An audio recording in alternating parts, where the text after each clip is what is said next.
SSC পরীক্ষার প্রথম দিনে চট্টগ্রাম ও কক্সবাজারে 4টি কেন্দ্রে ভুল প্রশ্নে পরীক্ষা। গাইবান্ধা ও মাদারীপুরে গত বছরের প্রশ্ন দেয়ায় বিক্ষোভ, সড়ক অবরোধ।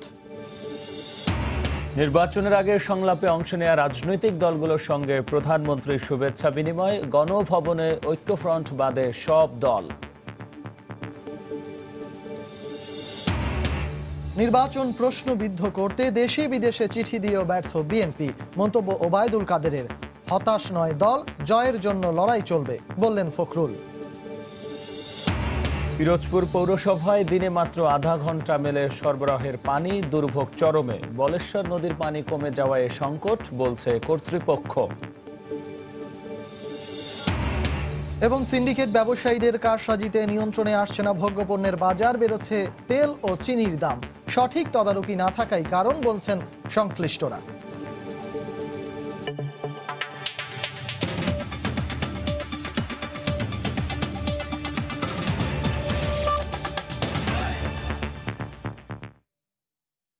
দেখছেন শিরোনাম। বাংলার সময় সঙ্গে আছি আমি গোলাম রাব্বি এবং আমি সজল মিত্র রিচার্ড। এসএসসি ও সমমানের পরীক্ষার প্রথম দিনে দেশের বিভিন্ন স্থানে ভুল প্রশ্নপত্র দিয়ে পরীক্ষা নেওয়ার অভিযোগ উঠেছে। চট্টগ্রাম ও কক্সবাজারের 4টি কেন্দ্রে পুরানো প্রশ্ন সরবরাহ করা হয় পরীক্ষার্থীদের। এ ঘটনায় দায়িত্বরত কেন্দ্র সচিবদের বিরুদ্ধে ব্যবস্থা নেওয়ার কথা জানিয়েছে চট্টগ্রাম শিক্ষা বোর্ড। এদিকে মাদারীপুরের কালকিনিতে গত বছরের প্রশ্ন দিয়ে পরীক্ষা নেয়ায় সড়ক অবরোধ করে বিক্ষোভ করেছে ভুক্তভোগী শিক্ষার্থীরা। আর গাইবান্ধার পলাশবাড়িতে গেল বছরের প্রশ্নপত্র দিয়ে নৈবেত্তিক পরীক্ষা নেয়ায় ফকিরহাট দ্বিমুখী উচ্চ বিদ্যালয় কেন্দ্র সচিবকে অব্যাহতি দেওয়া হয়েছে। সারা দেশে শনিবার একযোগে শুরু হয় এসএসসি পরীক্ষার প্রথম দিনের বাংলা প্রথম পত্র পরীক্ষা। এর মধ্যে চট্টগ্রামের ডাক্তার খাস্তগীর সরকারি বালিকা উচ্চ বিদ্যালয়ে ভুল প্রশ্নে পরীক্ষা নেওয়ার অভিযোগ ওঠে। শিক্ষার্থীরা জানায়, সৃজনশীল পরীক্ষা শেষে কেন্দ্রের একাডেমিক ভবনে 14 ও 15 কক্ষের 19 শিক্ষার্থীকে পুরনো সিলেবাসের নৈর্ব্যক্তিক প্রশ্নপত্র দেওয়া হয়। বিষয়টি দায়িত্বরত শিক্ষকদের জানানো হলেও কোনো সুরাহা করা হয়নি। এতে বাধ্য হয়েই ওই প্রশ্নের পরীক্ষা দেয় তারা। যেটা কোয়েশ্চেন দিছে আমাদেরকে সেটা ক সেট, কিন্তু এখানে লেখা 2018 সালের সিলেবাস অনুযায়ী। অনিয়মিত প্রশ্নের উপর লেখা হচ্ছে 2018 সালের সিলেবাস অনুযায়ী, কিন্তু আমাদের কক্ষে সবাই নিয়মিত স্টুডেন্ট ছিল। যেগুলো আমাদের সিলেবাস আসছে এগুলো অনেক কঠিন ছিল, আমরা আনসার করতে পারি, আমরা অনেকক্ষণ বসেছিলাম। ওদের দাবি হচ্ছে পুনঃ পরীক্ষা নেওয়া হোক, পূর্ণ নাম্বার না চায় না, ওরা পুনঃ পরীক্ষা দিতে চাচ্ছে। আমরা এর বিচার চাই, আমরা চাই অবিলম্বে চট্টগ্রাম শিক্ষা বোর্ড এটা তদন্ত করে ব্যবস্থা নেবে। উত্তরপত্র মূল্যায়নে এই বিষয়টি বিবেচনার আশ্বাস শিক্ষা বোর্ডের। তারা এটা করেছেন, তাদের বিরুদ্ধে আমরা ব্যবস্থা নিব। আর শিক্ষার্থীদের এ নিয়ে উদ্বিগ্ন হওয়ার কোনো প্রয়োজন নেই। আমরা ফলাফল প্রস্তুতির সময় এই বিষয়টা আমরা মাথায় রাখবো এবং আমরা কেন্দ্রগুলিকে বলে দিয়েছি যে সমস্ত শিক্ষার্থীকে ভুল প্রশ্নপত্রে পরীক্ষা নেওয়া হয়েছে তাদের রোল নম্বর সহ আমাদেরকে প্রতিবেদন প্রেরণ করার জন্য। এছাড়া নগরীর মিউনিসিপ্যাল মডেল উচ্চ বিদ্যালয়, কক্সবাজারের পেকুয়া বালিকা উচ্চ বিদ্যালয় ও উখিয়া বালিকা উচ্চ বিদ্যালয় কেন্দ্রেও ভুল প্রশ্নপত্রে পরীক্ষা নেওয়ার অভিযোগ উঠেছে। মহিউদ্দিন মধু, সময় সংবাদ। এদিকে প্রশ্ন ফাঁস বন্ধে সরকারের সব ধরনের পদক্ষেপকে সাধুবাদ জানিয়েছেন অভিভাবকরা। সকালে কেন্দ্র পরিদর্শনকালে শিক্ষামন্ত্রী ডাক্তার দীপু মনি বলেন, প্রশ্ন ফাঁস ঠেকাতে তৎপর রয়েছে প্রশাসন। পরীক্ষার বাকি আর মাত্র 30 মিনিট, তাই শেষ প্রস্তুতি হিসেবে বইয়ের পাতায় চোখ বুলিয়ে নিচ্ছিলেন পরীক্ষার্থীরা।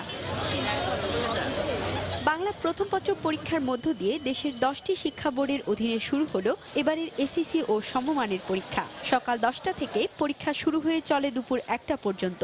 এবারে পরীক্ষার প্রশ্নের মান নিয়ে সন্তুষ্টি প্রকাশ করেন শিক্ষার্থীরা। কোনো সমস্যা হয় নাই, আর প্রশ্ন পরীক্ষা তো আমরা আগেও দিছি, 9এও দিছি, 8এও দিয়ে আসছি, অসুবিধা ছিল না কোনো, সব ঠিক আছে, পারফেক্ট। প্রশ্ন মোটামুটি সহজে আসছে আর এক্সামটা ভালো হয়েছে। এদিকে প্রশ্ন ফাঁস ঠেকাতে সব রকমের পদক্ষেপ নেওয়া হয়েছে প্রশাসন কর্তৃক। কেন্দ্রে কেন্দ্রে রাখা হয়েছে নিশ্ছিদ্র নিরাপত্তা। এবছর পরীক্ষার আগে অনেকটাই চিন্তামুক্ত ছিলেন অভিভাবকরা। এইবারের পরীক্ষা পদ্ধতি এবং পরীক্ষার প্রশ্নপত্র নিয়ে যে সমস্ত অভিযোগ ছিল, আমার মনে হয় এইগুলোর থেকে সরকার উতরিয়ে যাবে। অনেক সন্তুষ্ট যে প্রশ্ন ফাঁস হচ্ছে না, আর বিশেষ করে কোচিং সেন্টারটা বন্ধ করছে, এটা নিয়েও অনেক সন্তুষ্ট। কোচিং সেন্টার বন্ধের সঙ্গে আমি মনে করি যে শিক্ষকদের হতে হবে, ছাত্রদের লেখাপড়ার প্রতি যত্নবান হতে হবে। পরীক্ষা শুরুর আগে রাজধানীর বঙ্গমাতা শেখ ফজিলাতুন্নেসা মুজিব সরকারি মাধ্যমিক বিদ্যালয়ে কেন্দ্র পরিদর্শন শেষে শিক্ষামন্ত্রী ডাক্তার দীপু মনি এবছর প্রশ্ন ফাঁসের কোনো আশঙ্কা নেই বলে জানান সাংবাদিকদের। তিনি বলেন, সামাজিক যোগাযোগ মাধ্যমে কেউ যদি অপপ্রচার করেন তবে তার বিরুদ্ধে কঠোর ব্যবস্থা নেওয়া হবে। কোনো ধরনের কোথাও কোনো আমরা নেতিবাচক কোনো খবর আমরা পাইনি। সারা দেশে আমি আশা করি যে কেউই এই ধরনের কোনো অপচেষ্টার সঙ্গে যুক্ত হবেন না। কোনোভাবে যদি কেউ কোনো ধরনের অপচেষ্টার সঙ্গে যুক্ত হয়েছেন, এ ধরনের কোনো তথ্য পাওয়া যায়, সঙ্গে সঙ্গে তার বিরুদ্ধে কঠোর ব্যবস্থা নেওয়া হবে। এছাড়াও পরীক্ষার 25 মিনিট আগে খুদে বার্তার মাধ্যমে জানিয়ে দেওয়া হয়েছে প্রশ্নপত্রের সেট কোড। পরীক্ষা কেন্দ্রের 200 গজে নিষিদ্ধ করা হয়েছে সকলের প্রবেশ। সারা দেশে 28,682টি শিক্ষা প্রতিষ্ঠান থেকে এবছর পরীক্ষায় অংশ নিচ্ছে 21,35,333 জন শিক্ষার্থী। পিঙ্কি আক্তার, সময় সংবাদ, ঢাকা। ঢাকার বাইরেও 7টি শিক্ষা বোর্ডের অধীনে সারা দেশে শান্তিপূর্ণ পরিবেশে একযোগে শুরু হয় এসএসসি পরীক্ষা। প্রশ্নপত্র সহজ হওয়ায় ফলাফল ভালো হবে বলে আশাবাদী পরীক্ষার্থীরা। প্রশ্ন ফাঁস রোধ সহ সুষ্ঠুভাবে পরীক্ষা সম্পন্ন করতে সব ধরনের ব্যবস্থা নেওয়া হয়েছে বলে জানিয়েছে শিক্ষা বোর্ড কর্তৃপক্ষ। শনিবার সকাল 10টায় চট্টগ্রাম শিক্ষা বোর্ডের অধীনে 190টি কেন্দ্রে উৎসব মুখর পরিবেশে একযোগে শুরু হয় বাংলা প্রথম পত্র পরীক্ষা। সকাল 11টায় নগরীর ডাক্তার খাস্তগীর সরকারি বালিকা উচ্চ বিদ্যালয় কেন্দ্র পরিদর্শন করেন চট্টগ্রাম জেলা প্রশাসক মোহাম্মদ ইলিয়াস হোসেন। প্রশ্ন পাশের তেমন কোনো কিছু শোনা যায় না, আর পরীক্ষা অনেক ইজি হয়েছে। সুষ্ঠুভাবে এবং শান্তিপূর্ণভাবেই আমাদের এই পরীক্ষাটা এবং নকল মুক্তভাবে, প্রশ্ন ফাঁস মুক্তভাবে ইনশাল্লাহ আমাদের এই পরীক্ষা আমরা নিতে পারবো আশা করছি। গেল বছরের চেয়ে এবার রাজশাহী বোর্ডে 9,000 পরীক্ষার্থী বেড়েছে। বোর্ডের অধীনে 8টি জেলার 256টি কেন্দ্রে অনুষ্ঠিত পরীক্ষায় অংশ নিচ্ছে 2,04,586 জন শিক্ষার্থী। সুষ্ঠুভাবে পরীক্ষা সম্পন্ন করতে কাজ করছে 14টি ভিজিলেন্স টিম। লাইফের ফার্স্ট টাইম এইসি পরীক্ষা দিব, একটু কেমন অদ্ভুত ফিলিং আসছিল, কিন্তু কোশ্চেনটা পাওয়ার পর অনেক ভালোই লাগলো। প্রশ্ন ফাঁস ছাড়া যদি পরীক্ষা ভালোভাবে ছেলেপেলে দিতে পারে, এটাই আমরা কামনা করছি সরকারের কাছে। বিশেষ বিশেষ টেলিফোন নাম্বার এর তালিকা করে বিশেষ বিশেষ ব্যক্তির বা অ্যাসাইন্ড অফিসারদেরকে দায়িত্ব দেওয়া আছে ইনফরমেশন কমিউনিকেট করবার জন্য। সিলেট শিক্ষা বোর্ডের 131টি কেন্দ্রে অনুষ্ঠিত হয় প্রথম দিনের এসএসসি পরীক্ষা। প্রশ্নপত্র সহজ হওয়ায় ভালো ফলাফল করার প্রত্যাশা শিক্ষার্থীদের। নিজের দক্ষতা অনুযায়ী যা লিখছি সে অনুযায়ী মার্ক পাওয়ার, মানে আমার যতটুকু আশা প্লাস আশা। কোচিং বন্ধ হয়েছে, এটাও মনে হয় ভালোই হয়েছে সবার জন্য। প্রশ্নপত্রের ফাঁসের আর এই যে একটা মানে সবার যে চিন্তা, এটা আর থাকলো না। বরিশালে কঠোর নিরাপত্তার মধ্য দিয়ে বোর্ডের 176টি কেন্দ্রে পরীক্ষা অনুষ্ঠিত হয়। প্রশ্নপত্র ফাঁসের কোনো গুজবে কান না দিতে পরীক্ষার্থী ও অভিভাবকদের প্রতি আহ্বান জানান বোর্ডের চেয়ারম্যান। আল্লাহর রহমতে যেরকম প্রস্তুতি ছিল সেই অনুযায়ী মানে পরীক্ষা ভালোই হয়েছে। ভিজিলেন্স টিম গঠন করা হয়েছে, তারা আমাদের প্রত্যন্ত অঞ্চলের কেন্দ্রগুলো সুষ্ঠুভাবে যাতে পরীক্ষা হয়, নির্বিঘ্নে পরীক্ষা হয়, নকলমুক্ত পরিবেশে পরীক্ষা হয়, সেই লক্ষ্যে তারা কাজ করবেন। যশোর শিক্ষা বোর্ডের অধীনে খুলনা বিভাগের 10টি জেলার 2,512টি শিক্ষা প্রতিষ্ঠানের 1,84,290 শিক্ষার্থী পরীক্ষায় অংশ নেয়। এছাড়া দিনাজপুর শিক্ষা বোর্ডের 267টি কেন্দ্র ও কুমিল্লা বোর্ডের অধীন 6টি জেলার 256টি কেন্দ্রে শান্তিপূর্ণ পরিবেশে প্রথম দিনের বাংলা প্রথম পত্র পরীক্ষা অনুষ্ঠিত হয়। তৌফিক মাহমুদ, সময় সংবাদ। বাংলা সময় আরো থাকছে। 7 দফা দাবিতে ফেনীর বর্ডার হাটে বাংলাদেশি ব্যবসায়ীদের অনির্দিষ্টকালের ধর্মঘট। ভারতের ব্যবসায়ীদের বিরুদ্ধে অসহযোগিতার অভিযোগ।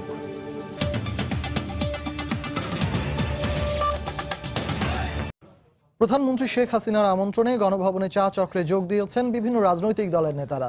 একাদশ জাতীয় সংসদ নির্বাচনের আগে সংলাপে অংশ নেওয়া রাজনৈতিক দলের নেতাদের এতে আমন্ত্রণ জানানো হয়েছে। বিকেল 3:30টার পর গণভবনে যান আমন্ত্রিত অতিথিরা। জাতীয় পার্টির কো চেয়ারম্যান রওশন এরশাদ, বিকল্পধারা বাংলাদেশের সভাপতি AQM বদরুদ্দোজা চৌধুরী, জাতীয় পার্টির কো চেয়ারম্যান GM কাদের, ওয়ার্কার্স পার্টির সভাপতি রাশেদ খান মেনন, জাসদ সভাপতি হাসানুল হক ইনু, সাম্যবাদী দলের সাধারণ সম্পাদক দিলীপ বড়ুয়া চা চক্রে যোগ দিয়েছেন। এছাড়া ব্যারিস্টার নাজমুল হুদা ও ইসলামী দলগুলোর জোট নেতারাও চা চক্রে অংশ নিয়েছেন।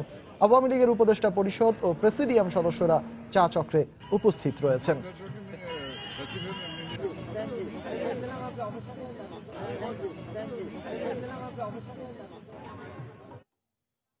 এই মুহূর্তে গণভবনের সামনে আছেন রিপোর্টার আজহার লিমন। সেখানকার সবশেষ অবস্থা জানতে চলে যাচ্ছি তার কাছে। লিমন।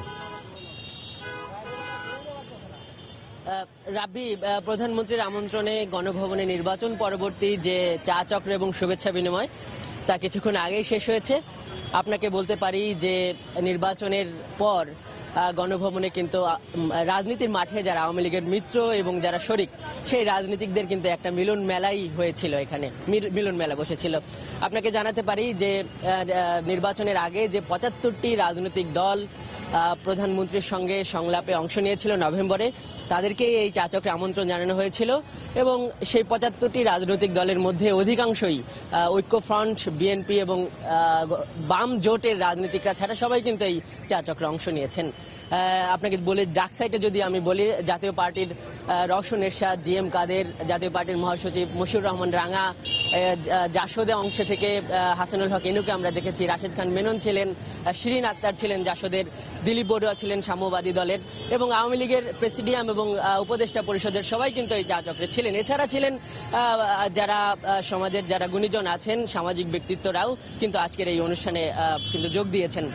আসলে ঠিক এই মুহূর্তে যারা এই আয়োজনে অংশ নিয়েছেন, এই আয়োজনে অংশ নেওয়া শেষ করে সবাই কিন্তু ফিরছেন। আমরা ফেরার পথে এখানে কথা বলেছি যারা অংশগ্রহণকারী ছিল, আমরা কথা বলেছি বিকল্প ধারার যিনি সভাপতি এ কে বদরুদ্দোজা চৌধুরী। উনি জানিয়েছেন যে ওবায়দুল কাদের তাদেরকে এটি বলেছেন যে এটি আসলে একটি চলমান প্রক্রিয়া, এই ধরনের মিলন মেলা বা এই ধরনের যে গেট টুগেদার এটি কিন্তু ভবিষ্যতেও চলবে। আমরা 14 দলের যিনি মুখপাত্র মোহাম্মদ নাসিমের সঙ্গে কথা বলেছি, উনি এই চা চক্রের ব্যাপারে বলেছেন যে এটি আসলে আওয়ামী লীগের যে জাতীয় ঐক্যের ডাক বা সেটিরই একটি অংশ। উনি বলেছেন যে উনরা এই গণতান্ত্রিক ধারা অব্যাহত রাখার ব্যাপারে নির্বাচনের আগে যারা সহযোগিতা করেছেন তাদেরকেই এখানে প্রধানমন্ত্রী ধন্যবাদ দিয়েছেন, তাদের সাথে শুভেচ্ছা বিনিময় করেছেন এবং উনি এও জানিয়েছেন যে এই চা চক্র বা এই ধরনের শুভেচ্ছা বিনিময় বা এই ধরনের মিলন মেলা কিন্তু ভবিষ্যতেও চলতে থাকবে। তো রাব্বি, এই ছিল গণভবন থেকে আমার কাছে সর্বশেষ। প্রধানমন্ত্রীর সঙ্গে রাজনৈতিক নেতাদের চা চক্রের বিষয়ে জানাচ্ছিলেন রিপোর্টার আজহার লিমন। এদিকে দেশে বিদেশে চিঠি দিয়েও বিএনপির জাতীয় নির্বাচনকে প্রশ্নবিদ্ধ করার অপচেষ্টা ব্যর্থ হয়েছে বলে দাবি করেছেন আওয়ামী লীগের সাধারণ সম্পাদক ওবায়দুল কাদের। দুপুরে নারায়ণগঞ্জের কাঁচপুর দ্বিতীয় সেতুর নির্মাণ কাজ পরিদর্শন শেষে একথা বলেন তিনি। জনসম্পৃক্ততা না থাকায় আন্দোলনেও বিএনপি সফল হচ্ছে না বলে মন্তব্য করেন সড়ক পরিবহন ও সেতু মন্ত্রী। বিএনপি একাই শুধু নির্বাচনকে প্রশ্নবিদ্ধ করতে চাইছে। তারা দেশে দেশে চিঠি লিখেছিল এই নির্বাচনকে অবৈধ নির্বাচন, প্রশ্নবিদ্ধ নির্বাচন হিসেবে অভিহিত করতে। তাদের সেই অপচেষ্টা ব্যর্থ হয়েছে। বিএনপি এমন একটা দল, তারা আন্দোলনেও পুরোপুরিভাবে ব্যর্থ হয়েছে। আর এখন দেশে আন্দোলনের কোনো বস্তুগত পরিস্থিতি বিরাজমান নেই। এই অবস্থা জনগণ বিএনপির ডাকে কেন রাস্তায় নামবে? একাদশ সংসদ নির্বাচনের মাধ্যমে জনগণের কাছ থেকে আওয়ামী লীগ দূরে সরে গেছে বলে মন্তব্য করেছেন বিএনপি মহাসচিব মির্জা ফখরুল ইসলাম আলমগীর। সকালে জাতীয় প্রেস ক্লাবে এক আলোচনা সভায় তিনি আরো বলেন, বিজয়ের জন্য লড়াই চালিয়ে যাবে বিএনপি। অন্যায়কে পরাজিত করতে হবে, ন্যায়কে প্রতিষ্ঠিত করতে হবে। আপনারা ভয় পাবেন না, সারা দেশের মানুষ আপনাদের সঙ্গে আছে। এই নির্বাচনে একটা কাজ হয়েছে, বড় কাজ। আওয়ামী লীগ জনগণের কাছ থেকে চিরদিনের জন্য চলে গেছে। হতাশ আমরা হইনি, আমরা লড়াই করছি, আমরা লড়াই করব এবং এই জয় ছাড়া আমরা এখান থেকে কখনো পিছু হটবো না। এই সংসদ কি মহিলাদের উপর যে নির্যাতন হচ্ছে সেই বিষয়ে কথা বলবে না। কারণ হচ্ছে যে তাদের লোকেরাই এই কাজগুলো করছে। নৈতিক কোনো বৈধতা নেই তাদের এই সংসদ বসানো, কারণ তারা নির্বাচিত নয়। সিন্ডিকেট ব্যবসায়ীদের কারসাজিতে নিয়ন্ত্রণে আসছে না দেশের ভোগ্যপণ্যের বাজার। তদারকির তেমন কোনো ব্যবস্থা না থাকায় আস্তে আস্তে অসহনীয় হয়ে পড়ছে ভোজ্য তেল, চিনির মতো ভোগ্যপণ্যের দাম। মিল থেকে সরবরাহে ঘাটতি দেখিয়ে দাম বাড়ানো হচ্ছে। গত এক সপ্তাহে প্রতি লিটার ভোজ্য তেলে 4 টাকা এবং চিনিতে 3 টাকা করে বাড়ানো হয়েছে। বিস্তারিত জানাচ্ছেন কমল দে। গত এক মাস ধরে সবচেয়ে বেশি বেড়েছে ভোজ্য তেলের দাম। টাকার বিপরীতে ডলারের দাম বাড়ার অজুহাতের সাথে এখন যুক্ত হয়েছে মিল থেকে উপযুক্ত সময়ে তেল না পাওয়া। গত 15 দিন ধরে মিল মালিকেরা কোনো রকম ডেলিভারি কিংবা সাপ্লাই অর্ডার দেয়নি বলে অভিযোগ সাধারণ ব্যবসায়ীদের। আর এরই মাঝে সয়াবিন, সুপার সয়াবিন এবং পাম অয়েলের দাম বেড়েছে প্রকারভেদে কেজিতে 3 থেকে 5 টাকা পর্যন্ত। এটা 3 টাকা করে ওরা প্রতি লিটারে বৃদ্ধি করেছে। এটা ওরা কি জন্য বেড়েছে এটা আমরা জানি না। আজকে এটা মার্কেটে প্রভাব পড়েছে, যার জন্য সয়াবিনটা বাজারে একটু চাঙ্গাভাব আছে। এই সপ্তাহ বেড়েছে চিনির দাম। এই সপ্তাহে চিনির দাম প্রতি মনে 20 টাকা বেড়ে 1740 টাকায় বিক্রি হচ্ছে। ডেলিভারি পয়েন্টে ডেলিভারি ঠিকমতো পাচ্ছি না, প্রতি গাড়িতে আপনার 2000 টাকা করে ড্যামেজ দিতে হচ্ছে। সেজন্য স্বাভাবিকভাবে আমাদেরকে এই ক্ষতিটা পুষিয়ে নেওয়ার জন্য চিনি বাড়তি দাম বিক্রি করতে হচ্ছে। এদিকে সরবরাহ বাড়ার সাথে সাথে ডালের দামও নিম্নমুখী হতে শুরু করেছে। সব ধরনের ডালের দাম কেজিতে কমেছে 2 থেকে 3 টাকা পর্যন্ত। মটর ডাল আগে যেগুলো ছিল 37-38 টাকা, এখন 36 টাকা, টানা 36 টাকা বিক্রি হচ্ছে কেনাডারটা। আর এগুলো রাশিয়া এগুলো 2-3 টাকা কম। আরো মসুর ডালও 2 টাকা 3 টাকা কম, মুগ ডালও 2-3 টাকা কম। চলতি সপ্তাহে পেঁয়াজের দাম আগের মতো প্রতি কেজি 15 টাকা দরে বিক্রি হলো। কেজিতে অন্তত 5 টাকা করে কমেছে আদা ও রসুনের দাম। গত সপ্তাহ থেকে এই সপ্তাহ ধরেন না, রসুনে কমছে 8 টাকা 10 টাকা, আদায় কমছে 5 টাকা 8 টাকা। দেশের সবচেয়ে বড় ভোগ্য পণ্যের এই বাজারে 5000-এর বেশি ব্যবসা প্রতিষ্ঠান রয়েছে। দেশের ভোগ্য পণ্যের বাজারের লাগাম এখনই টেনে রাখা উচিত বলে মনে করছেন সাধারণ ব্যবসায়ীরা। কারণ আগামী 1 মাসের মধ্যে শুরু হবে রমজানের ভোগ্য পণ্যের লেনদেন। আর এই অবস্থা চলতে থাকলে রমজানও ভোগ্য পণ্যের দাম বাড়তে পারে বলে সংখ্যা ব্যবসায়ীদের। চট্টগ্রামের খাতুনগঞ্জ থেকে কমল দে, সময় সংবাদ। পাখি আর লাল কাঁকড়ার বিচরণে মনোরম পরিবেশ সৃষ্টি হয়েছে গভীর সাগরে নতুন জেগে ওঠা চরবিজয়ে। মুগ্ধ হচ্ছেন পর্যটকরা।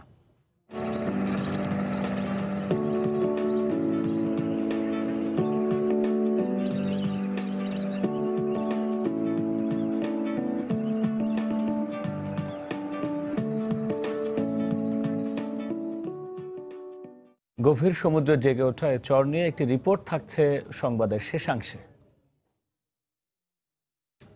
2015 সালের 13ই জানুয়ারি যাত্রা শুরুর পর প্রতি মঙ্গলবার ফেনীর ছাগলনাইয়ার বর্ডার হাটে 2 দেশের তালিকাভুক্ত 27 জন করে ব্যবসায়ী নিজ দেশের পণ্য বিক্রি করত। শুরুর দিকে কিছুটা সামঞ্জস্যতা থাকলেও সম্প্রতি ভারতের পক্ষ থেকে সেখানে শুরু হয় অসম বাণিজ্য। এই অবস্থায় 7 দফা দাবিতে অনির্দিষ্টকালের ধর্মঘট ডেকেছে বর্ডার হাটের বাংলাদেশি ব্যবসায়ীরা। মীর হোসেন রাসেলের ক্যামেরায় আতিয়া সজলের রিপোর্ট। গত 2 মাসে কয়েক দফায় তালিকাভুক্ত বাংলাদেশি 27 ব্যবসায়ী বর্ডার হাটের ভেতরে না গিয়ে গেটের সামনে অবস্থান ধর্মঘট ও বিক্ষোভ কর্মসূচি পালন করে আসছে। নীতিমালা অনুযায়ী 5 কিলোমিটার পরিধির কার্ডদারি বাসিন্দারা এ হাটের ক্রেতা বিক্রেতা। কিন্তু গত কয়েক সপ্তাহ ধরে বাংলাদেশি ব্যবসায়ীদের অবস্থান ধর্মঘটের কারণে বাংলাদেশি শত শত ক্রেতা বর্ডার হাটে প্রবেশ করতে পারেনি। অপরদিকে বিশৃঙ্খল পরিস্থিতির কারণে ভারতীয় ব্যবসায়ী ও ক্রেতারাও হাটে আসেনি। আর এ অসম বাণিজ্য রোধ সহ 7 দফা দাবিতে আন্দোলনের নামে বাংলাদেশি ব্যবসায়ীরা গত 30 ডিসেম্বর হাটের 2 দেশের ব্যবস্থাপনা কমিটির বৈঠকের পরও পরিস্থিতির পরিবর্তন হয়নি। ফলে ব্যবসায়ীরা আবারও হাট বর্জন করে অনির্দিষ্টকালের ধর্মঘট আহ্বান করে। একতরফা নীতির জন্য তাদের বিক্রি ঠিকই হচ্ছে, তারা আমাদের দেশের সব টাকা হাতিয়ে নিয়ে যাচ্ছে, কিন্তু আমরা টোটালি কোনো বিক্রি করতে পারতেছি না। আমাদের এই দিক থেকে 3000 ক্রেতা বাজারে প্রবেশ করে, কিন্তু ওদের 300 ক্রেতাকে ঢুকতে দেয়, টিকিট অনুমতি দেয়, ওই আর বাইরে অন্য লোক দেয় না। ওই 300 লোক হলো তাদের বেন্ডি এবং কি লেবার, ওই লেবাররা হালকা মাল টাল কিনে চলে যায়, ওরা কোনো আমাদের মাল কেন নিয়ে না। এটা যতদিন পর্যন্ত রাষ্ট্রের সর্বোচ্চ পর্যায়ে কূটনীতিক পর্যায়ে সমাধান না হবে ততদিন পর্যন্ত আমরা আমাদের আন্দোলন চালিয়ে যাব। ভারতীয়দের পক্ষ থেকে নিয়ম মাফিক আচরণ না করলে বাংলাদেশের পক্ষ থেকে একই পথে হাঁটার বিকল্প থাকবে না বলে জানান ফেনীর জেলা প্রশাসক। ইতিমধ্যে বিজিবির মাধ্যমে আলোচনা হয়েছে, তারা বলেছেন যে তাদের কাছে আমরা কাগজপত্র চেয়েছি যে কেন্দ্রীয় সরকারের যে সিদ্ধান্ত আছে সেটা যেরকম লোকাল সিদ্ধান্তের মধ্যে কোনো হেরফের আছে কিনা সেইটা একটু আমরা জানতে চাইছি। আশা করি শীঘ্রই সমাধান হয়ে যাবে। সংশ্লিষ্টদের হিসেব মতে প্রতি বাজারে বাংলাদেশের 27 দোকানের গড়ে 2.5 লাখ টাকার বিপরীতে ভারতীয় সমান সংখ্যক দোকানের বিক্রয় প্রায় 30 লাখ টাকারও বেশি। আতিয়ার সজল, সময় সংবাদ, ফেনী। আমরা রিপোর্টটিতে যেমনটি দেখলাম যে বর্ডার হাটে অসম বাণিজ্য ও চলমান স্থবিরতা চলছে। আর এ নিয়ে আলোচনার জন্য ফেনীর সার্কিট হাউস এলাকা থেকে যোগ দিচ্ছেন রিপোর্টার আতিয়ার সজল, তার সঙ্গে রয়েছেন 2 জন আলোচক। আমরা চলে যাচ্ছি সজলের কাছে। ত্রিপুরা রাজ্যের শ্রীনগর এবং বাংলাদেশের ফেনী জেলার যে ছাগলনাইয়া জেলার মধুগ্রাম এই সীমান্তবর্তী এলাকায় এই বড় সীমান্ত হাটটি উদ্বোধন হয়েছিল বা যাত্রা শুরু করেছিল। আর যে উদ্দেশ্য নিয়ে যাত্রা শুরু করেছিল প্রথম দিকে ধারাবাহিকতা থাকলেও বাংলাদেশ অংশে যে 27 জন ব্যবসায়ী রয়েছেন তারা এই গত কয়েক সপ্তাহ ধরে বিভিন্ন অনিয়ম, বিভিন্ন অসম বাণিজ্য নীতির প্রতিবাদ জানিয়ে তারা আন্দোলন করে আসছিল। আর সে বিষয়ে কথা বলতে আমি এখানে আমাদের সাথে বিভিন্ন অতিথিবৃন্দ হয়েছে, আমি আপনার সাথে পরিচয় করে দিতে চাই। আমার দাঁড়িয়ে রয়েছেন ফেনী জেলা প্রশাসক মোহাম্মদ হবিবুজ্জামান, আমার দাঁড়িয়ে রয়েছেন সেই সীমান্ত বাজারের যে বাজার ব্যবসায়ী কমিটির সাধারণ সম্পাদক মোহাম্মদ আতিউর রহমান। আমরা এখন যদি প্রথমে জানতে চাবো যে আপনাদের ব্যবসায়ী যে এখানে আছেন ব্যবসায়ী নেতা, তার কাছে জানতে চাবো যে আপনারা কি কি কারণে এই সীমান্ত বাজারে আপনাদের ব্যবসা বাণিজ্য গুটিয়ে আপনারা অবস্থান কর্মসূচি পালন করছেন। আপনাদের ব্যবসায়ী যে এখানে আছেন ব্যবসায়ী নেতা, তার কাছে জানতে চাবো যে আপনারা কি কি কারণে এই সীমান্ত বাজারে আপনাদের ব্যবসা বাণিজ্য গুটিয়ে আপনারা অবস্থান কর্মসূচি পালন করছেন এবং আপনাদের দাবিটা কি এবং কি কারণে এগুলো করে আসছেন আমাদেরকে বলবেন। ধন্যবাদ। 2015 সালের প্রথমেই আমাদের এই সীমান্ত হাটটা চালু হয়। প্রথম থেকে আমাদের বাংলাদেশি অংশ এবং ইন্ডিয়ান অংশের ব্যবসায়ীরা মোটামুটি ভালো ছিল। আমাদের এই বাজারটা ছিল অনেকটা মিলন মেলার মতো। এখানে দূর দূরান্ত থেকে বিভিন্ন ক্রেতারা আসতো, এই পারের আত্মীয় স্বজন ওই পারের আত্মীয় স্বজনের সাথে দেখা হতো, আমরা ভালোই ছিলাম। তো দীর্ঘ 1 বছর যাবৎ ইন্ডিয়া সরকার বিভিন্ন প্রশাসনিক অনিয়মের কারণে ইন্ডিয়ান ব্যবসায়ীরা একতরফা বাণিজ্য করে যাচ্ছে। আমাদের বাংলাদেশ অংশের ব্যবসায়ীরা অনেকটা হাত গুটিয়ে বসে থাকার মতো। নভেম্বরের 20 তারিখ থেকে ইন্ডিয়ান যে দর্শনার্থী দেওয়া হয় আমাদের দেশ থেকে এখনও চালু আছে, ওই দর্শনার্থী কার্ড টোটালি বন্ধ করে দেয় ইন্ডিয়ান সরকার। সেক্ষেত্রে ইন্ডিয়া থেকে হয়তো তারা কিছু সংখ্যক লোককে কার্ড দিচ্ছে, 200-100 লোক। আমাদের দিক থেকে যদি 2000 লোক ঢুকে, ইন্ডিয়া থেকে আসে 200-র মতো লোক।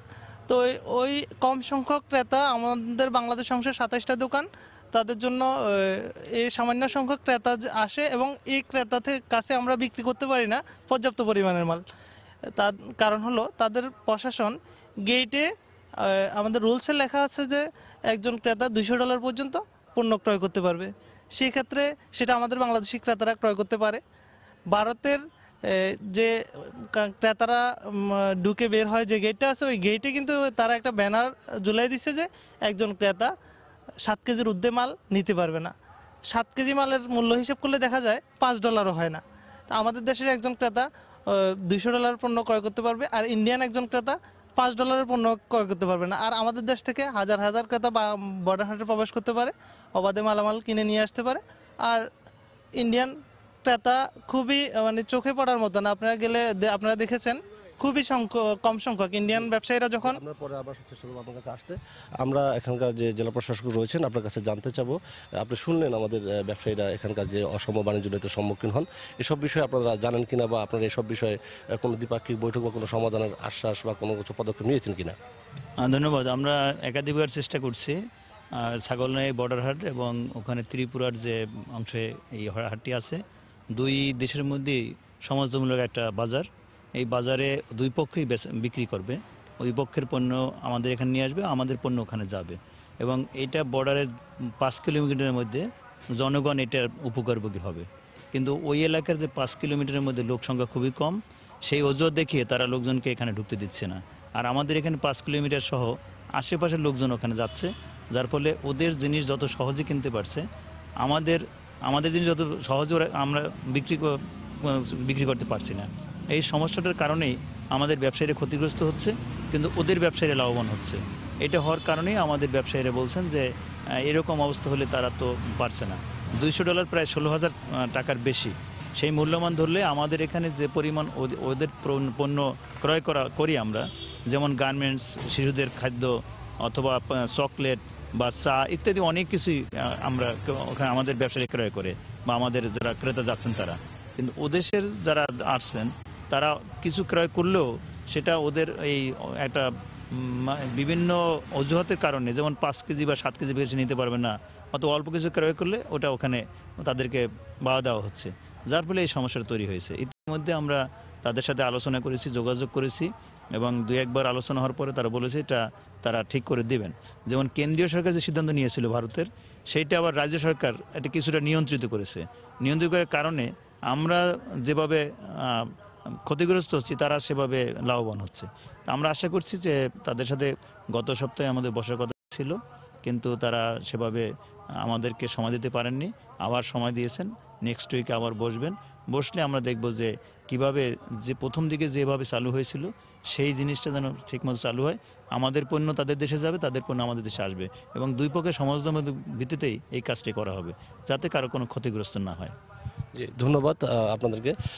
শুনলেন আমরা এখানকার যে জেলা প্রশাসক রয়েছেন তিনি সমাধানের যে উদ্যোগটির কথা বলেছেন, এটি কার্যকর ভূমিকা পালন করলে বা এটা যদি সেই কার্যকর পর্যায়ে পৌঁছায় তাহলে এই যে সীমান্ত বাজার যে উদ্দেশ্যে এখানে স্থাপন করা হয়েছিল, এই সীমান্ত বাজার শুধু সীমান্তই বাজার না, এখানে শুধু ব্যবসা বাণিজ্য না, এটা উভয় দেশের একটা ব্যাপক সংখ্যক লোকের আত্মীয়তার বন্ধন এবং আত্মিক একটা সম্পর্ক রয়েছে, মিলন মেলা ঘটে। আমরা আশা করি যে এই আলোচনার মাধ্যমে এই সমস্যার খুব শীঘ্রই সমাধান হবে। এই ছিল আমার কাছে এখানকার রাব্বি। ফেনীর বর্ডার হাটে চলমান স্থবিরতা নিয়ে কথা বলতে আলোচনা নিয়ে যুক্ত হয়েছিলেন রিপোর্টার আতিয়ার সজল। বাংলার সময় আরো থাকছে। প্রায় 4 ঘন্টা পর নারায়ণগঞ্জে মোবিল প্যাকেটজাতকরণ কারখানায় আগুন নিয়ন্ত্রণে, কারণ অনুসন্ধানে ফায়ার সার্ভিসের তদন্ত কমিটি।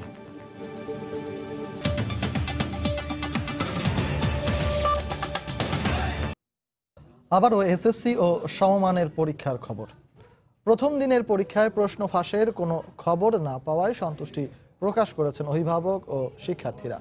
পরবর্তী বিষয়ের পরীক্ষাগুলো প্রশ্ন ফাঁস মুক্ত রাখার অনুরোধ জানিয়েছেন তারা। আর শিক্ষা বোর্ড ও প্রশাসনের পক্ষ থেকেও এ ব্যাপারে নেওয়া হয়েছে কঠোর নজরদারি ও সতর্কতামূলক ব্যবস্থা। রিপোর্টার ও জেলা প্রতিনিধিদের পাঠানো তথ্য ও ছবি নিয়ে রিপোর্ট।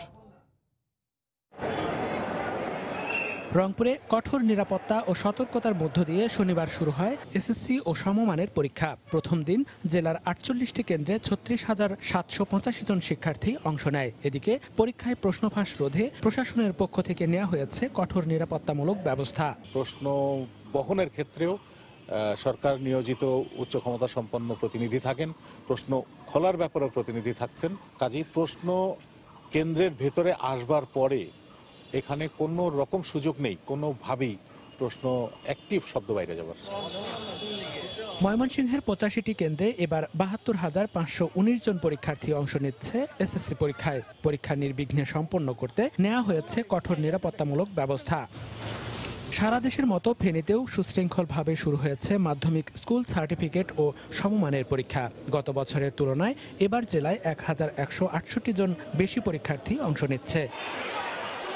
সিরাজগঞ্জে 75টি কেন্দ্রে শনিবার সকাল 10টা থেকে শুরু হয়েছে এবারের এসএসসি ও সমমানের পরীক্ষা। শান্তিপূর্ণভাবে পরীক্ষা সম্পন্ন করতে পরীক্ষা কেন্দ্র ও এর আশপাশে মোতায়েন করা হয় আইন শৃঙ্খলা বাহিনীর সদস্য।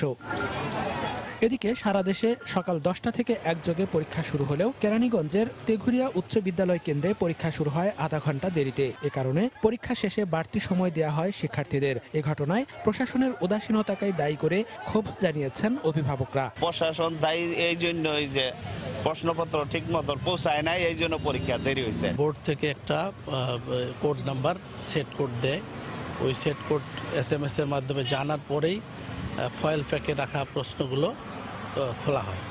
খুলে এই কেন্দ্রের ছাত্র সংখ্যা অনুযায়ী ওখান থেকে প্রশ্নগুলো এখানে চলে আসে।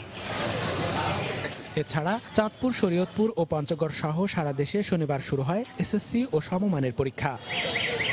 মনিরুজ্জামান প্রান্ত, সময় সংবাদ। কিশোরগঞ্জ ও নেত্রকোনায় ভুয়া প্রশ্নপত্র ছড়ানোর অভিযোগে 2 জনকে আটক করা হয়েছে। পুলিশ জানায় গোয়েন্দা তথ্যের ভিত্তিতে বিকেলে কিশোরগঞ্জের মহিনন্দ উচ্চ বিদ্যালয় এলাকায় অভিযান চালানো হয়। এ সময় ভুয়া প্রশ্নপত্র ফাঁস চক্রের সদস্য গোলাম মেহেদিকে আটক করা হয়। তার কাছ থেকে একটি মোবাইলও জব্দ করা হয়। এদিকে নেত্রকোনায় ভুয়া প্রশ্নপত্র ছড়িয়ে অর্থ হাতিয়ে নেওয়ার অভিযোগ পেয়ে শহরে অভিযান চালায় র্যাব। এ সময় মহসিন আলম সাজু নামে এক ছাত্রকে আটক করে র্যাব। পরে তার বিরুদ্ধে ডিজিটাল নিরাপত্তা আইনে মামলা করে পুলিশে সোপর্দ করে।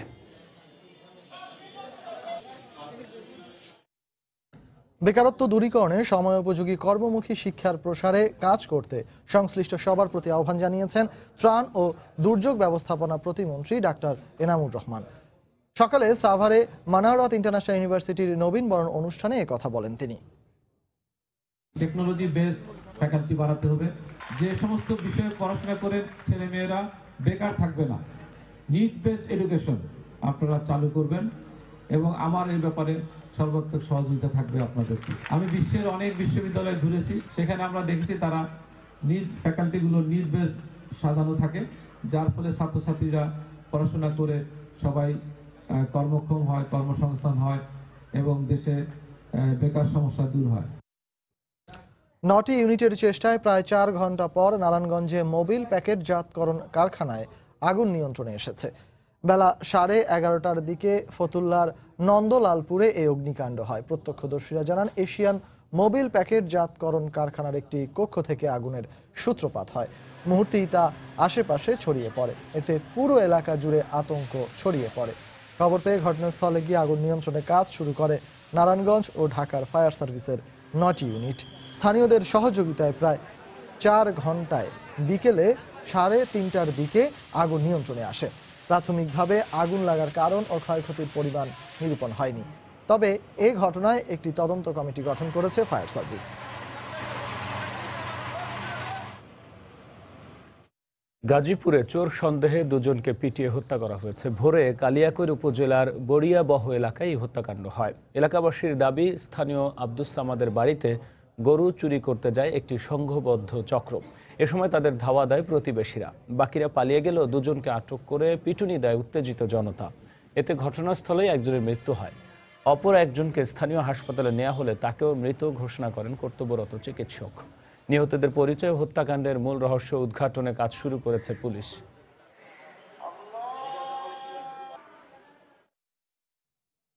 খুলনা ও ঠাকুরগাঁও সহ দেশের বিভিন্ন স্থানে সড়ক দুর্ঘটনায় 7 জন নিহত হয়েছেন। পুলিশ জানায়, সকালে ঠাকুরগাঁওয়ে খোঁচাবাড়ি এলাকায় রংপুরগামী একটি মোটরসাইকেলকে চাপা দেয় শহরগামী ট্রাক। এতে ঘটনাস্থলেই পরেশ চন্দ্র বর্মন নামে এক আরোহী নিহত হন। হাসপাতালে নেওয়া হলে অপরজনকেও মৃত ঘোষণা করেন চিকিৎসক। এছাড়া খুলনার বটিয়াঘাটায় বাস চাপায় মোটরসাইকেলের 2 আরোহী নিহত হয়েছেন। মেহেরপুর, শেরপুর ও সিরাজগঞ্জে সড়ক দুর্ঘটনায় আরও 3 জনের মৃত্যু হয়েছে। ব্রাহ্মণবাড়িয়ায় নিখোঁজের 6 ঘন্টা পর এক শিশুর লাশ উদ্ধার করা হয়েছে। পুলিশের ধারণা, শিশুটিকে পরিকল্পিতভাবে হত্যা করা হয়েছে। পুলিশ জানায়, সকালে পৌর শহরের ভাদুঘর মুন্সিবাড়ি এলাকা থেকে নিখোঁজ হয় 2.5 বছরের শিশু হালিমা আক্তার। নিখোঁজের পরপরই পরিবারের পক্ষ থেকে শিশুটিকে উদ্ধারে মাইকিং ও খোঁজাখুঁজি শুরু হয়।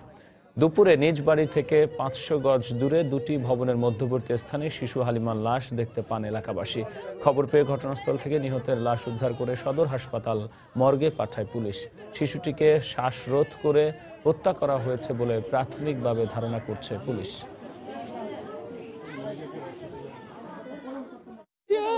ঘুম থেকে উঠছে, ওইটা সে কাপড় চাপড় পরাইছে, দাদা একটা পড়াই না দিছে, পরে নাই আদমতা ওড়ানো বাইরেছে। আমার শাশুড়ি করে আমি লুটি বলতেছি, নাই না বলো ফেরেস্তা মানুষ, হ্যাঁ কোনো বুঝে না, হ্যাঁ নিয়ে এসে কিভাবে মারলো বা কেন মারলো, কি কারণে মারলো, হ্যাঁ কি অপরাধ, এটা সব দেশবাসীর কাছে এটা বিচার, সুস্থ বিচার চাই। বিষয়টি আমরা খতিয়ে দেখছি, এটা হত্যা নাকি অন্য কোনো মোটিভ আছে কিনা রহস্য উদ্ঘাটনের জন্য আমরা আমাদের টিম কাজ করতেছে। এটা ময়নাতদন্তের রিপোর্টে আসলেই বলা সম্ভব।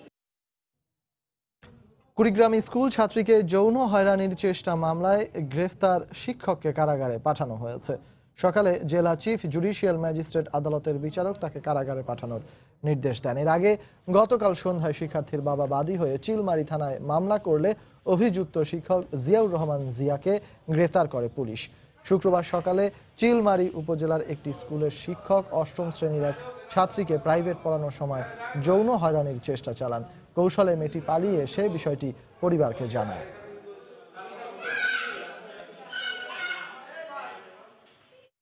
আগে 1.5 ঘন্টা করে দিনে 2 বার পানি মিলত, আর এখন মিলছে মাত্র আধা ঘন্টা করে, তাও মাত্র 1 বার। এভাবেই দিন কাটাচ্ছেন পিরোজপুর পৌরসভার বাসিন্দারা। নাব্য সংকটে বলেশ্বর নদীর পানি কমে যাওয়ায় দেখা দিয়েছে এ সংকট। নদীতে ড্রেজিং ও নতুন প্ল্যান্ট স্থাপনে সরকারের সহায়তা চেয়েছে পৌর কর্তৃপক্ষ। পিরোজপুর প্রতিনিধি জিয়াউল হকের তথ্য, ছবিতে রিপোর্ট। পানির জন্য হাহাকার। পিরোজপুর পৌরবাসীদের এই দৃশ্য এখন নিত্য নৈমিত্তিক ব্যাপার। দীর্ঘদিন ধরে এই শহরের মানুষ দৈনিক 2 বার 1.5 ঘন্টা করে সুপেয় পানি পেলেও শুক্রবার থেকে তারা পানি পাচ্ছে দিনে 1 বার করে মাত্র আধা ঘন্টা। এতে পানির কষ্ট চরমে পৌঁছেছে। খাবার, গোসল ও অন্যান্য দৈনন্দিন কাজে বেগ পেতে হচ্ছে তাদের। কালকে সারাদিনেও পানি দেয় নাই, আর আজকের আওয়ার পরে একটা দুটো কলস ভরতেও পারে নাই, এর আগে চলে গেছে। আমাদের তো পানি নিয়ে অনেক সমস্যা হইতে আছে, রান্না খাওয়া বন্ধ। খাওয়ার পানি একটু রান্নার পানি এইখানে নিই, হ্যাঁ সকাল হইতে পাইতেছি না। এখন আধা ঘন্টা তো দূরের কথা, আমরা তো মোড়ে পানি পাইতেছি না। খাল পুকুর যেগুলো এগুলো ম্যাক্সিমাম শুকিয়ে গেছে। আমরা এই সাপ্লাই পানির উপর নির্ভর করে আছি, কিন্তু এই পানিও যদি এখন আমরা না পাই তাহলে আমরা জনজীবন কিভাবে চলবে? পৌরসভা কর্তৃপক্ষ বলছে, নাব্য সংকটে শীত মৌসুমে বলেশ্বর নদীতে পানি কমে যাওয়ায় গ্রাহকদের পর্যাপ্ত পানি সরবরাহ করতে পারছেন না তারা। বলেশ্বর নদীটি পলি পড়ে ভরাট হয়ে গেছে, যার ফলে পানির পরিমাণ কম থাকার কারণে আমাদের যে সিস্টেম ওয়াইজ পানি ঢুকতেছে না আমাদের পুকুরে, যার কারণে আমরা সাপ্লাই দিতে পারতেছি না। তো আজকে আমরা বিকল্প ব্যবস্থা নিয়ে আমাদের যে পানি ঢুকাইতেছি, এবং এই পানি হয়তো যদি আমাদের পুকুর ভরে যায় তাহলে আমরা সাপ্লাই দিতে পারবো। এবং আমাদের পার্শ্ববর্তী কচা নদী, ওই পানিটা মিষ্টি পানি এবং ওটা গভীর নদী, ওইখানে যদি আরেকটা ট্রিটমেন্ট প্ল্যান্ট করা হয় তাহলে আমরা ভবিষ্যতে আমাদের এই পৃথুবাসীকে আরও সুন্দরভাবে পানি সরবরাহ করতে পারবো। কালিঙ্গা নদীর তীরে নতুন ওয়াটার ট্রিটমেন্ট স্থাপনে সরকারি সহায়তা চেয়েছেন পৌর মেয়র। বলেশ্বর নদী শুকায় গেছে, আমাদের সবচেয়ে জরুরি হলো যে এই বলেশ্বর নদী খনন করা দরকার, তা না হলে পিরোজপুরের মানুষ সুপেয় পানি থেকে বঞ্চিত হবে। 1983 সাল থেকে পানি সরবরাহ করা পিরোজপুর পৌরসভার গ্রাহক সংখ্যা 7,000-এর বেশি। সময় সংবাদ, পিরোজপুর। নানা আয়োজনের মধ্য দিয়ে দেশের বিভিন্ন স্থানে জাতীয় নিরাপদ খাদ্য দিবস পালন করা হয়েছে। দিবসটি উপলক্ষে এক অনুষ্ঠানে খাদ্যমন্ত্রী সাধন চন্দ্র মজুমদার জানান, নতুন প্রজন্মের জন্য নিরাপদ খাদ্য নিশ্চিতে সরকার জিরো টলারেন্স নীতিতে কাজ করছে। জেলা প্রতিনিধিদের পাঠানো তথ্য ও ছবি নিয়ে রিপোর্ট।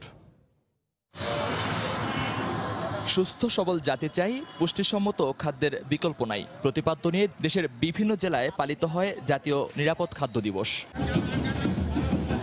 শনিবার সকালে নওগাঁ শহরের খাদ্যগুদাম এলাকা থেকে শোভাযাত্রা বের করে জেলা প্রশাসন। শহরের বিভিন্ন সড়ক ঘুরে শোভাযাত্রাটি জেলা প্রশাসকের কার্যালয়ের সামনে গিয়ে শেষ হয়। এতে অংশ নিয়ে খাদ্যমন্ত্রী সাধন চন্দ্র মজুমদার বলেন, নতুন প্রজন্মের জন্য নিরাপদ খাদ্য নিশ্চিতে সরকার জিরো টলারেন্স নীতিতে কাজ করছে। জিরো টলারেন্সে রয়েছেন এই নিরাপদ খাদ্য সরবরাহের জন্য, অথবা আপনারাও জিরো টলারেন্সে থেকে সবাইকে সহায়তা করে এই কাজকে এগিয়ে নিয়ে যাবেন এবং আমাদের নতুন প্রজন্মকে বাঁচার সুযোগ দেবেন। ব্রাহ্মণবাড়িয়ার সার্কিট হাউসের সামনে থেকে একটি শোভাযাত্রা বের করা হয়। এতে জেলার বিভিন্ন সামাজিক ও সাংস্কৃতিক সংগঠন সহ শিক্ষা প্রতিষ্ঠানের শিক্ষার্থীরা অংশ নেয়। পরে জেলা প্রশাসনের সম্মেলন কক্ষে আলোচনা সভার আয়োজন করা হয়। যশোর কালেক্টরেট চত্বরের সামনে থেকে একটি শোভাযাত্রা বের করে জেলা প্রশাসন। পরে আলোচনা সভায় বক্তারা বলেন, নিরাপদ খাদ্য নিশ্চিত করতে সরকারের পাশাপাশি জনগণকেও সচেতন হতে হবে। এছাড়া ঝিনাইদহ, পিরোজপুর, শরীয়তপুর ও রাঙ্গামাটি সহ দেশের বিভিন্ন জেলায় দিবসটি উপলক্ষে শোভাযাত্রা ও আলোচনা সভা অনুষ্ঠিত হয়। মহিউদ্দিন মধু, সময় সংবাদ। অসংখ্য পাখি আর লাল কাঁকড়ার সমৃদ্ধ কুয়াকাটা থেকে গভীর সমুদ্রে জেগে ওঠা নতুন চর বিজয়। একটু কষ্ট করে আসলেও পর্যটকরা মুগ্ধ হয়েই ফিরছেন চরটি থেকে। আর ট্যুরিস্ট পুলিশের নজরদারি থাকায় নিরাপদেই চরটি উপভোগ করছেন পর্যটকরা। বিস্তারিত জানাচ্ছেন এম এ আজিম, ক্যামেরায় ছিলেন রিপন মালি।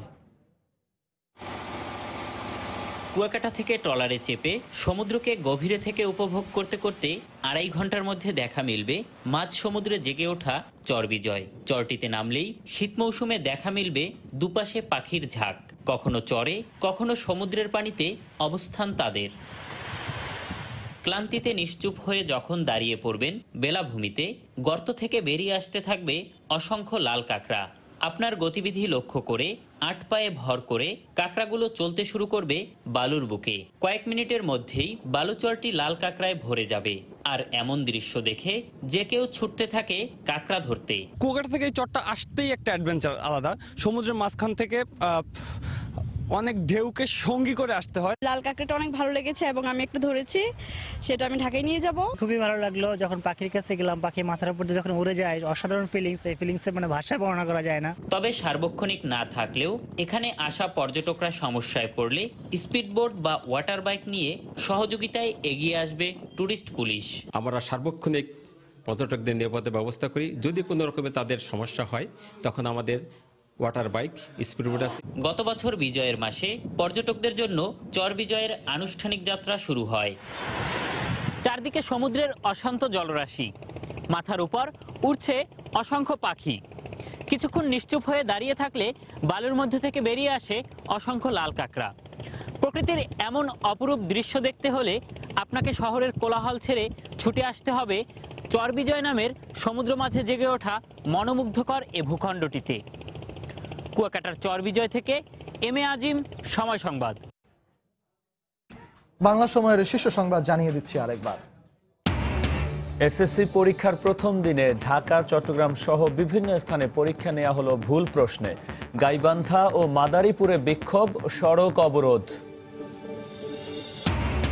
রাজনৈতিক দলগুলোর সঙ্গে গণভবনে প্রধানমন্ত্রীর শুভেচ্ছা বিনিময়।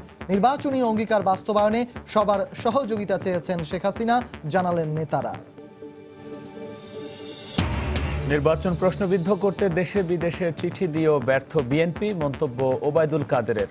হতাশ নয় দল, জয়ের জন্য লড়াই চলবে বললেন ফখরুল। পিরোজপুর পৌরসভায় দিনে মাত্র আধা ঘন্টা মেলে সরবরাহের পানি, দুর্ভোগ চরমে। বলেশ্বর নদীর পানি কমে যাওয়ায় এ সংকট, বলছে কর্তৃপক্ষ। এবং সিন্ডিকেট ব্যবসায়ীদের কারসাজিতে নিয়ন্ত্রণে আসছে না ভোগ্যপণ্যের বাজার, বেড়েছে তেল ও চিনির দাম। সঠিক তদারকি না থাকাই কারণ, বলছেন সংশ্লিষ্টরা। এই ছিল বাংলা সময়। যে কোনো খবর পেতে ভিজিট করুন সময়নিউজ.tv। আপনার মোবাইলে সময় সংবাদ দেখতে ও সকল খবর পেতে ডাউনলোড করুন সময় অ্যাপ। সঙ্গে থাকুন সময়।